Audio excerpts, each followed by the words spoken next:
Constable GD Munir Ahmad, CRPF 41 battalion, Madhya Pradesh, Bhopal. मैं इस press conference में बताना चाहता हूँ। सबसे पहले तो मैं जो पहलगाम हमला हुआ उसकी मैं मजम्मत करता हूँ। और जो भी दहशतगाराना हमला हुआ है उसकी कड़ी मजम्मत करता हूँ। और जो गवर्नमेंट ने एक्शन लिए हैं उसकी मैं सराहना करता हूँ। तो मैं आपको बता दूं कि मेरे साथ ये जो घटना घटी है, मैं इसको पूरा बयान करूंगा यहाँ। और प्राइम मिनिस्टर साहब से और होम मिनिस्टर साहब से मैं अपील करता हूँ कि मेरे साथ जस्टिस होना चाहिए, इंसाफ होना चाहिए। जैसा कि आपको पता है कि मैंने एक पाक नेशनल से शादी की। मैं आपको बता दूं कि 47 जब देश विभाजन हुआ उससे पहले ये हमारा परिवार इकट्ठा एक जगह रहते थे। हम यहीं तहसील बलवाल के हंडवाल गांव में। देश विभाजन हुआ उसके बाद हमारे परिवार बट गया। हमारे कुछ परिवार के लोग वहां चले गए, कुछ यहाँ रह गए। तो आपस में आना जाना, मुलाकात चलती रही। तो उसके बाद जब हमारा टाइम आया तो हमारे माता पिता के द्वारा जो है बचपन में ही हमारी शादी तय कर दी गई। तो फिर मैंने सीआरपीएफ में ज्वाइनिंग की 2017 में। 2017 में ज्वाइनिंग की। तो फिर उसके बाद जब हमने शादी का सोचा तो मैंने 2022 के 2022 को मैंने डिपार्टमेंट को इसके संबंध में लिखा कि ये हमारे मैं ऐसे शादी करना चाहता हूँ और मेरी कज़न है। और मेरे माता पिता के द्वारा ये शादी तय की गई है। तो डिपार्टमेंट ने मेरी उस लेटर पे कुछ आपत्तियां लगाई, जिससे कि उन्होंने मेरे से मांगा कि शादी का कार्ड और शादी कौन सी जगह पे होनी वो, और शादी की तिथि। तो मैंने वो 2023 में वो सब क्लियर करके डेट शादी की फिक्स हुई तो मैंने वो डिपार्टमेंट को दे दी। 72 बटालियन सीआरपीएफ सुंदरबनी में मैंने वो आवेदन दिया। फिर वो मेरा आवेदन जो है डीआईजी रेंज हीरानगर के पास गया, सीआरपीएफ। फिर उसके बाद वो आईजी सेक्टर सीआरपीएफ जम्मू के पास गया। तो उन्होंने कुछ और डॉक्यूमेंट मांगे मेरे से, जैसे सरपंच की डिक्लेरेशन अपने गांव की कि मेरी ये पहली शादी है। और हमारे पारिवारिक संबंध सरपंच से और डिस्ट्रिक्ट डेवलपमेंट काउंसलर से, और खुद मैंने एफिडेविट कोर्ट से और मेरे माता पिता ने अलग अलग एफिडेविट उसके साथ लगा के आईजी सेक्टर जम्मू में मैंने जमा करवाया।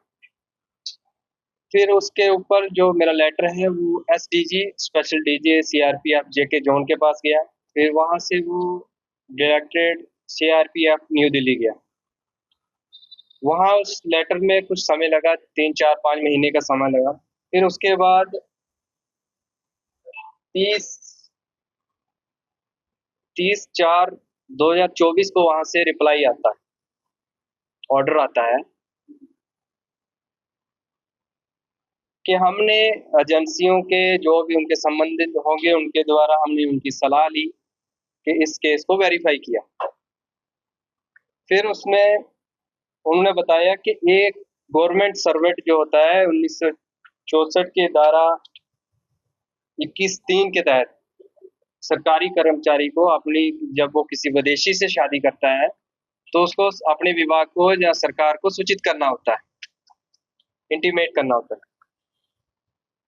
तो इसमें साफ लिखा है कि पूरी जांच पड़ताल के बाद ये पाया गया कि प्रार्थी ने डिपार्टमेंट को सूचित कर दिया है। ये लिखा हुआ मैंने मार्क भी किया हुआ। ये डायरेक्टेड डीजी सीआरपीएफ दिल्ली का 30/4/2024 का लेटर, ये प्रार्थी ने सूचित कर दिया। और नीचे ये मेंशन कर दिया कि इसमें एनओसी का कोई उल्लेख नहीं है, एनओसी का कोई प्रावधान नहीं है, सिर्फ सूचित करना होता है शादी के संबंध में। तो मैंने सूचित कर दिया, ये इसमें डायरेक्टेड के ऑर्डर में क्लियर है। फिर इसके बाद में मेरे फादर कैंसर से पीड़ित हैं, वो डिपार्टमेंट को पता है, डिपार्टमेंट के थ्रू उनका इलाज भी चला है। फिर उनकी तबीयत अचानक खराब हो जाती है, तो हम दोनों परिवारों ने डिसाइड किया कि हम मैरिज कर लेते हैं। वीज़े में अभी टाइम लगेगा, हम शादी कर लेते हैं। तो 24/5/2024 को हमने वीडियो कॉन्फ्रेंस पे शादी करने का निर्णय लिया। तो सब लोग इकट्ठे भी हुए, काज़ी वगैरह भी आए दोनों तरफ से। तो लाइव टेलीकास्ट पे हमारी शादी हुई। शादी के संबंध में मैंने शादी की तस्वीरें अपने विभाग को दी। उसके अलावा शादी का ये ऑनलाइन वेडिंग का कार्ड और जो भी मैरिज के संबंध में जितने भी डॉक्यूमेंट थे, मैरिज सर्टिफिकेट, ये मैंने सब अपनी 72 बटालियन के जरिए जमा करवाए। फिर उसके बाद मेरी वाइफ ने वीज़ा अप्लाई किया। तो 28 फरवरी 2025 को मेरी वाइफ को वीज़ा मिल गया था। वो विजिट वीज़े पे 15 दिन के विजिट वीज़े पे भारत आई। आने के बाद हमने 1 तारीख को 28 की रात में वो घर पहुंची। एक को हमने सुबह एफआरओ जम्मू में अपनी जो रिपोर्ट करनी होती है, कोई फॉरेनर जब आता है तो एफआरओ में रिपोर्ट करना होता है। तो हमने वो प्रॉपर वहाँ पे रिपोर्ट किया। तो एज ए वाइफ उसको साथ रहने के लिए लॉन्ग टर्म वीज़े की ज़रूरत है, एलटीवी। तो गवर्नमेंट की गाइडलाइन है कि जब कोई भी महिला या जब किसी भारतीय से शादी करती है तो वो उस कैटेगरी में फॉलो करती है। तो हमने 4 मार्च को ही एलटीवी अप्लाई कर दिया, long term visa. Long term visa apply किया तो 13 मार्च तक उसकी पूरी प्रक्रिया चली। उसमें वेरिफिकेशन हुई सीआईडी पुलिस की। फिर उसके बाद 13 मार्च को वो इंटरव्यू हुआ, एफआरओ जम्मू का इंटरव्यू हुआ।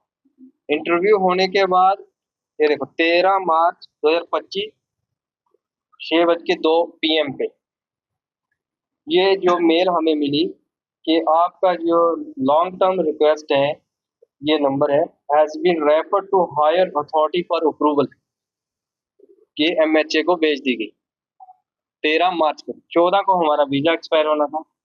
तो हम एलटीवी कैटेगरी में आ गए, हमें एलटीवी में स्टे हो गए। उसके बाद हम एलटीवी में रहते रहे। तो अचानक ये पहलगाम का इंसिडेंट हुआ, सरकार ने कुछ निर्णय लिए उस पे। हमें भी उस चीज़ का बहुत दुःख है, मज़म्मत करते हैं, हम उसके सख्त खिलाफ हैं। सरकार ने जो कठोर फैसले लिए हैं, हम उसका समर्थन करते हैं। फिर अचानक से मुझे एक एग्ज़िट परमिट की मेल आती है। एग्ज़िट परमिट की एक मेल आती है। तो उसमें लिखा होता है कि आपको जो है भारत से जाना पड़ेगा, आपका एग्ज़िट परमिट ग्रांट हो गया। तो मैंने जब बात की तो उन्होंने बताया नहीं, नहीं आप एलटीवी में हैं। कुछ देर के बाद हमें एक मेल और आती है। ये 26 अप्रैल 2025 को 4:42 पे आती है, मेल आती है। इसमें लिखा है कि decision on your exit permit against application number stand cancelled, we are re examining your case, कि हमें नहीं जाना है, आपके केस के ऊपर दोबारा देखा जाए। और गवर्नमेंट ऑफ इंडिया का जो नोटिस है, जो ऑर्डर आया था, जो ये वीजे रिवोक का, वो ये है, उसमें क्लियर लिखा है गवर्नमेंट ने, ये सीरियल नंबर 16 वीजे हैं। उसमें एलटीवी एक ऐसा मात्र वीजा है जिसके ऊपर ये कोई भी डेडलाइन लागू नहीं होती। एग्जिट परमिट जो है, एग्जिट वीजा, ये सभी हैं, एलटीवी वैलिड है। Issue of new visa allowed, new वीजे जो मिलेंगे वो सिर्फ यस एलटीवी को ही मिलेंगे। और ये ऑर्डर डेडलाइन जो है नॉट एप्लीकेबल, एलटीवी पे ये लागू नहीं होती है। ये क्लियर था। हम इसके इस दौरान हम रहते रहे। फिर 28 में भी 28 या 27 को हमें तहसीलदार की तरफ से एक नोटिस आता है विजिट वीजे का, ना कि एलटीवी का। एलटीवी का उसके उसमें कोई जिक्र नहीं।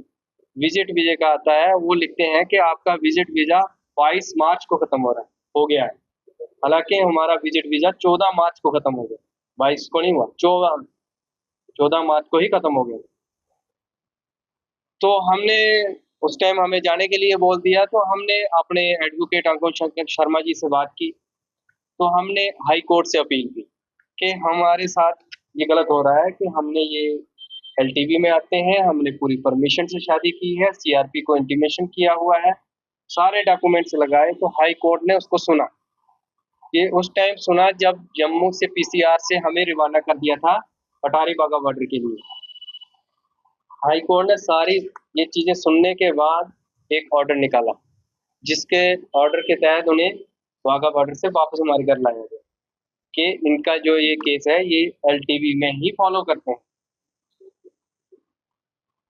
जब घर आ गए तो कल अचानक मैंने कुछ सोशल मीडिया पे कुछ ऐसे न्यूज़ चैनल में मैंने सुना कि सीआरपीएफ जवान के खिलाफ कुछ एक्शन लेने वाली है, जवान ने कुछ वायलेशन की। तो होते होते शाम के कोई 5:30-6 बजे कुछ 4 लोग डिपार्टमेंट के मेरे घर आते हैं। ये 41 बटालियन से आते हैं, कुछ जम्मू आईजी सेक्टर ऑफिस से आते हैं, सीआरपीएफ वन क्लाब से। उन्होंने आके एक नोटिस दिया। जब मैंने उस नोटिस को पढ़ा, उसमें फर्स्ट पैरे में उन्होंने लिखा है कि अ, जवान ने निकाह की सूचना डिपार्टमेंट को दी है। निकाह ही मैरिज होती है, मैं आपको ये क्लियर करता हूँ कि निकाह ही मैरिज होती है, वही मैरिज है। निकाह की सूचना दी है। उसके बाद वाइफ को वीजा खत्म होने के बाद इलीगल तरीके से यहाँ रखा। हालांकि ये एफआरओ की तरफ से हमें अप्रूवल है, जो कंसर्न अथॉरिटी है वीजे की, और एलटीवी में उन्होंने स्टे दिया और हाई कोर्ट ने इस चीज को माना। और गवर्नमेंट ऑफ इंडिया की गाइडलाइन भी उस पर यही है, साफ क्लियर है। आप देख सकते हो इस पे लिखा है नॉट एप्लीकेबल, इस पे लागू नहीं होता जो ऑर्डर निकला एलटीवी पे। तो उस ऑर्डर में मेरे पे लिख दिया ये सब कारण, उन्होंने कि इन्फॉर्म नहीं किया। हालांकि मैंने जब मेरी वाइफ यहाँ आई, मेरे पास अभी भी प्रूफ है, व्हाट्सएप पे है। मैंने 72 बटालियन में विजिट वीजे की कापियाँ, अपने निकाह सर्टिफिकेट, ये फोटो, ये सब चीजें मैंने 72 बटालियन में भी जमा की है। तो 72 बटालियन में मैंने ये जमा किए थे। फिर उसके बाद जब मैंने 13 मार्च को एलटीवी का मैंने प्रोसीजर जो मेरा कंप्लीट हुआ, मैंने वो भी अपने 72 बटालियन को एलटीवी के लिए बता दिया कि मैंने एलटीवी में स्टे कर रही है मेरी वाइफ। 23 मार्च 2025 को मैं छुट्टी से रिपोर्ट करता हूँ। शिवखोड़ी रियासी में मेरी कंपनी थी 72 बटालियन की। वहाँ से फिर मैं हेडक्वार्टर जाता हूँ 25 मार्च को 2025 को। कुछ ट्रेनिंग के मामले में वहाँ भेजा गया था। तो 27 तारीख को अचानक सुबह, 27 मार्च को अचानक सुबह मुझे हमारे मार्का होता है उसमें मुझे बुलाया गया डिप्टी कमांडेंट की तरफ से। तो मुझे बोला गया कि आपको ट्रांसफर कर दिया गया है 41 बटालियन भोपाल मध्य प्रदेश में, तो आपको वहाँ पे रिपोर्ट करना। तो मैंने वहाँ पूछा कि क्या कारण है। मेरा अभी 2027 में जेएनके का टेन्योर पूरा होना था, क्योंकि जो जवान छत्तीसगढ़ में पोस्टेड होता है तो वहाँ से उसे चॉइस मिलती है। छत्तीसगढ़ ऑपरेशन एरिया के बाद उसको चॉइस मिलती है कि आप कहाँ जाना चाहते हो। तो मैं छत्तीसगढ़ का टेन्योर काट के मैं चॉइस पोस्टिंग जम्मू में आया। तो मेरा 2027 में ये टेन्योर कंप्लीट होना है। तो मुझे अचानक कर दिया। मैंने कहा कि मैं डीजी साहब का इंटरव्यू लेना चाहता हूँ कि ऐसे मुझे अचानक क्यों ट्रांसफर किया जा रहा है। तो उन्होंने कहा कि नहीं, आपको अभी हमने आपका मून टाटर निकाल दिया है, आप चले जाइए, आप 41 में रिपोर्ट करिए, वहां से आप इंटरव्यू लीजिए। जब भी ट्रांसफर किसी जवान की होती है तो उसमें 15 दिन या 12 दिन का डिस्टेंस के हिसाब से जेटी टाइम मिलता है, जो जो जर्नी टाइम होता है कि उस 15 दिन या 12 दिन के बाद उसको वहाँ हाजिरी करनी होती है, रिपोर्ट करनी होती है। मेरे उस ऑर्डर के नीचे लिख दिया जेटी नॉट परमिटेड, कि इसको जेटी नहीं दी जाएगी ना। जब जाता है जवान उसको रेलवे टिकट मिलता है, उसको स्टेशन छोड़ा जाता है, उसके लिए आगे की टिकट सारा संबंध। मेरे साथ ऐसा बिल्कुल नहीं है। लेकिन फिर भी मैंने आदेश का पालन करते हुए मैंने मूवमेंट ऑर्डर लिया, मुझे गेट से बाहर कर दिया, मैं यहाँ से निकला। मैं ठीक बराबर 29 तारीख को मॉर्निंग में 41 बटालियन भोपाल पहुंच गया। मैंने वहाँ जाके रिपोर्ट की। मैंने जाते ही फर्स्ट इंटरव्यू में डिप्टी कमांडेंट सर के जाते ही उसी दिन मेरा इंटरव्यू हुआ। मैंने वहाँ पूरी कहानी बताई, ऐसे-ऐसे मैंने शादी की, ये हुआ, उसके बाद मुझे ट्रांसफ़र कर दिया गया। तो मैं डीजी सर का इंटरव्यू लेना चाहता हूँ इसके संबंध में। तो उसके बाद सीओ सर का इंटरव्यू हुआ तो सीओ सर ने कहा कि ठीक है, आप आवेदन दे दीजिए, आप सीओ साहब का इंटरव्यू ले लीजिए और आपने शादी के संबंध में हमारी बटालियन को भी एक आवेदन दे दीजिए ताकि हमारी बटालियन को, हमारे नया सेक्टर, नया ज़ोन है, इसको भी आपकी मैरिज के बारे में इंटीमेट हो जाए।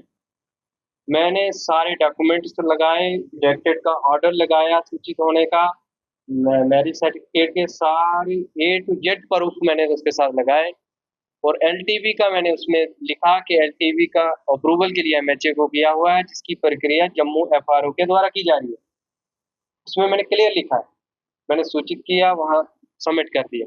और डीजी साहब का मैंने इंटरव्यू के लिए एक एप्लीकेशन दी वहाँ पे। डीजी सर के इंटरव्यू में मैंने वहाँ उसमें भी यही लिखा कि मैंने ऐसे-ऐसे शादी की, ऐसे सूचित करके मैंने प्रॉपर चैनल फ़ॉलो करके मैंने शादी की और मेरी वाइफ़ जम्मू में है, मेरे पेरेंट्स जो हैं बीमार हैं, फ़ादर कैंसर पेशेंट है, डिपार्टमेंट उससे पहले अवगत है। डिपार्टमेंट के थ्रू उनका ट्रीटमेंट मैंने करवाया है टाटा हॉस्पिटल मुंबई में। तो डीजी साहब के इंटरव्यू की मैंने एप्लीकेशन दे दी, वो अभी अंडर प्रोसेस में है, अभी मतलब उसकी अप्रूवल आनी है इंटरव्यू लेने के लिए।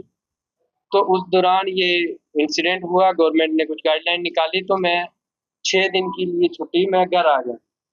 इसके संबंध में मैं घर पहुंचा उसी दिन ये नोटिस वाला से हुआ हमारे साथ। हाई कोर्ट से अपील की, हाई कोर्ट ने हमारी बात को सुना, हमें रिलीफ दिया। तो फिर ये अचानक से 41 बटालियन की कमांडेंट सर की तरफ से ये लेटर कल मुझे रिसीव हुआ।